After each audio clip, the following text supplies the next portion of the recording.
Update sa impeachment ni Duterte. Nandito na naman tayo. We are once again discussing the impeachment of the mother of Fergus, Farkel, and Felicia. Now, alam naman nating marami ng mga grupong gustong masunod ang konstitusyon at wording nito. In the case of impeachment of Sara without an H, Duterte. From the minorities, Coco Pimentel at Risa Ontiveros, katulad na rin ang mga magkabayang bloc. If the majority so decides, you can always suspend it, set it aside, even amend it. Amend it, yeah. Pero as long as hindi pa amended, ano sundin yan namin? yung existing. Yung imagine na, mag-imagine kami na as if amended. Dito muna tayo sa wording of the existing, di ba? Kung how it is written, dito tayo. So all of this taken into consideration, ayaw nila gawin yan ng majority. So ibig sabihin, it stands to reason, ayaw nila na impeachment. Hindi ko pa masabing ayaw ng majority. Kasi Yeah, but how else do you explain why they do not share your view? Baka yung attention nila nga nasa iba. That's where we're now focusing on this matter. So, and then so that the Senate President can focus every senator's attention on this matter, magpatawag na siya ng caucus. Sir, do you intend to talk to SP about that? Yeah. Kakausapin niyo sa SP? Sabi ko si SP, sulatan ko pa siya. Sulatan niyo ulit? Oo, sulatan ko ulit. Para siguradong in writing.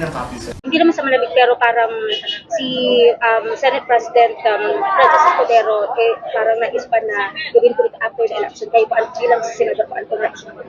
Well, bilang senador at kapag nahinog ang isang impeachment process, magiging isang senator judge, ay dapat manatiling neutral o impartial.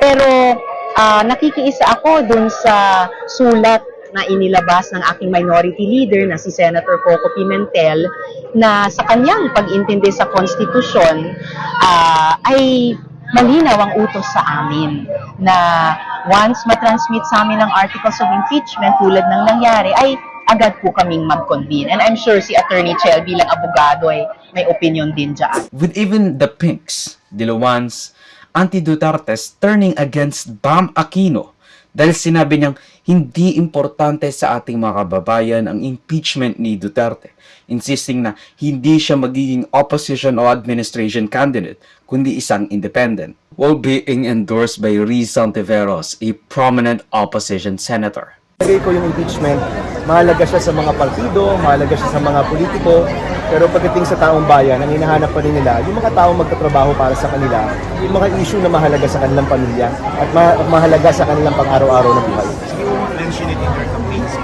Well, I've already said, it seems like pag umabot na tayo sa Senate, we will be a judge. At siguro yung nararapat na gawin ay maging fair, tingnan yung ebidensya, huwag tumigiling sa kahit anumang partido. At siguro nga, maganda na may mga independent dun sa Senado. No? Kasi ang nangyayari, kapag may partido ka na, parang nag-pre-judge ka na eh. Diba? Pero yung independent, kaya talaga tingnan yung ebidensya, kaya tingnan kung nung ipapresent ng prosecution siya ka ng defense, gagawa ng desisyon base sa ebidensya, hindi base lang sa politika o base lang sa kaibigan.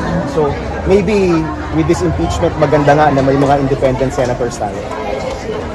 To which, as previously said in, I kind of agreed at may vindication pa nga sa sinabi ko dahil totoong family squabbles lang ito and the Marcoses and Romualdeses would have not cared for the millions to potentially billions of pesos in confidential funds kung hindi lang masyadong maaga naghahangad si Duterte na sirain ang unity ng mga Marcos para tumakbo sa 2028.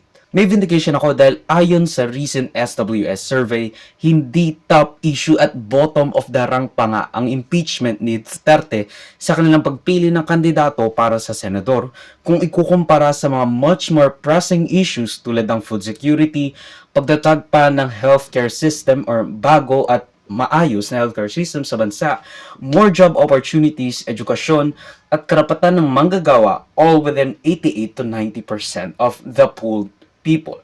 Now, of course, granted, 53% o majority mga sinurvey, pero it's low compared to what they make it out to be. I'm all for accountability, pero the impeachment would not have happened even if the Makabayan Bloc has filed it. It will not pass. Kaya lang nagpo-push through ang impeachment is because of the squabble of the two families and the people know it. alam nila na away ang pamilya lang yan. If they were friends, no amount of suspicious confidential funds will be enough para mag-lodge ng impeachment complaint laban kay Duterte. Nung nagpetisyon sila Duterte at ang kanyang mga supporters para ipatigil ng Korte Suprema ang impeachment procedures, saying na ito ay minamadali at without due process dahil dapat raw alam ng mga pumirma sa House of Representatives in front of the Executive Secretary na magtatransmit ng impeachment complaint yung articles of impeachment o dahilan ng mga impeachment complaint. Which is quite interesting dahil if we think about it, Duterte packed the Supreme Court. Pero, I don't think they'll honor it just because it's Duterte. They're better than that. I really believe that we have reached the point of no return. They are really going after me. At gusto talaga nila akong tanggalin sa posisyon. I will not answer a question na si Bons Magsupol ang nagsabi na there is a violation of the JMC. I will only answer kung nagsabi ang COA if there is a violation of the JMC.